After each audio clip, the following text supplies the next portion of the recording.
Hai hamster, apakah kalian pernah mendengar tentang sistem pembayaran aset digital yang diciptakan beberapa tahun sebelum Bitcoin dan tentang pertarungan hukum bertahun-tahun yang sedang menentukan bentang regulasi industri kripto? Akademi hari ini membahas tentang Ripple, XRP, dan pertarungan hukumnya dengan SEC.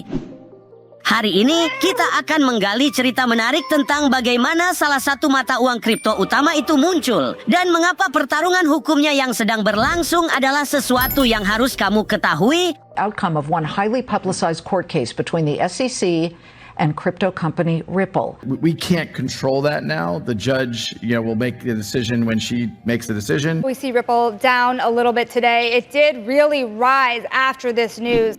Pada suatu waktu, lebih tepatnya pada tahun 2004, Ryan Fugger dikatakan telah mengembangkan konsep teknologi di balik Ripple yang bagi mereka yang mengikuti perkembangannya, hal ini terjadi beberapa tahun sebelum Bitcoin muncul. Programmer asal Kanada tersebut kemudian meluncurkan Ripple Pay yang dikatakan menyediakan opsi pembayaran yang aman untuk komunitas online. Namun, bagi kebanyakan orang, kisah XRP dimulai pada awal tahun 2010-an. 6 years later. 6 tahun kemudian, di tengah meningkatnya popularitas, bunyikan jenderangnya. Dan ya, kamu sudah menebaknya, Bitcoin. Pada waktu itu, 3 inovator, David Schwartz, Jed McCaleb, dan Arthur Brito, memulai misi untuk mendefinisikan ulang pembayaran digital.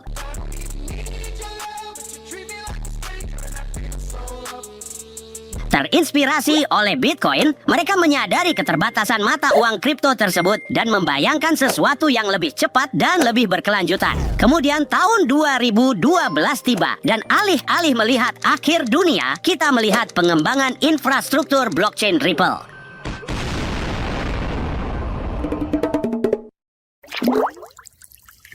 Pada saat itulah proyek ini mendapatkan lebih banyak perhatian dengan bergabungnya Chris Larsen. Baiklah teman-teman, menurut kalian awalnya Ripple itu disebut apa? Ada yang bisa menebak? Oke, ini dia pilihannya, New Coin, True Coin, atau Ripple Coin. Awalnya itu disebut New Coin. Chris bergabung dengan para pendiri untuk mendirikan New Coin, yang kemudian menjadi Ripple, nama dari proyek sumber terbuka OJ yang mencakup XRP, sebelumnya dikenal sebagai Ripple Consensus Ledger, Ripple Transaction Protocol, dan Ripple Network. Bagian yang menyedihkan adalah XRP kini lebih dikenal karena pertarungan hukumnya daripada hal lainnya.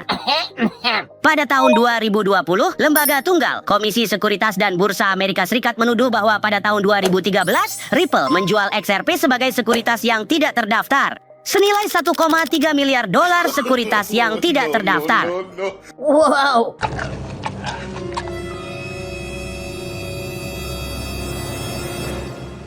Kasus ini lebih besar daripada Ripple. Ini menjadi titik balik untuk regulasi industri kripto. Dalam saga yang terus berkembang, argumen SEC berpusat pada kegagalan Ripple untuk mengajukan dokumen pendaftaran, sebuah persyaratan bagi perusahaan yang ingin mengumpulkan modal dari investor publik. Regulator menuduh Ripple mempertahankan vakum informasi dengan hanya mengungkapkan informasi yang dianggap perlu, sebuah klaim yang kemudian disanggah oleh Ripple. Namun hal ini tidak terjadi tanpa dampak. Setelah pengajuan pada 21 Desember, hanya 7 hari kemudian XRP dicabut dari daftar oleh bursa mata uang kripto besar Coinbase. Seperti yang bisa kamu duga, hal ini sedikit menimbulkan ketakutan di hati para penggemar mata uang kripto yang setia. I don't get nervous, but I'm starting to get a bit shaky, Meskipun banyak spekulasi telah dibuat, tidak ada perkembangan besar dalam kasus tersebut yang tercatat hingga tanggal 3 Maret 2021. Pada waktu itu, Ripple kembali dengan kekhawatiran yang ditujukan pada dugaan kegagalan SEC dalam memberikan panduan yang jelas. Dari situ, bulan Maret memiliki perkembangan penting termasuk sidang segera sebagai tanggapan atas argumen yang disampaikan dan token XRP diakui memiliki baik nilai maupun kegunaan. Sebuah perbedaan antara aset-aset yang berbeda di ruang ini. Tarik ulur ini berlanjut hingga tanggal 13 Juli 2023. Ya, hanya 1 tahun yang lalu.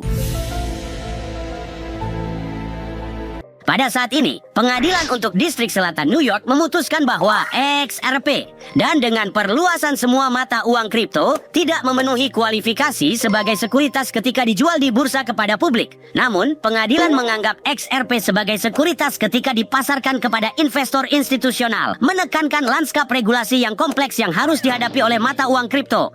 Setelah itu, Coinbase mencantumkan kembali mata uang kripto tersebut. Dunia menyaksikan perubahan yang lebih besar lagi pada Oktober 2023 ketika SEC menghentikan tuntutan terhadap Brett Garlinghouse dan Christian Larsen.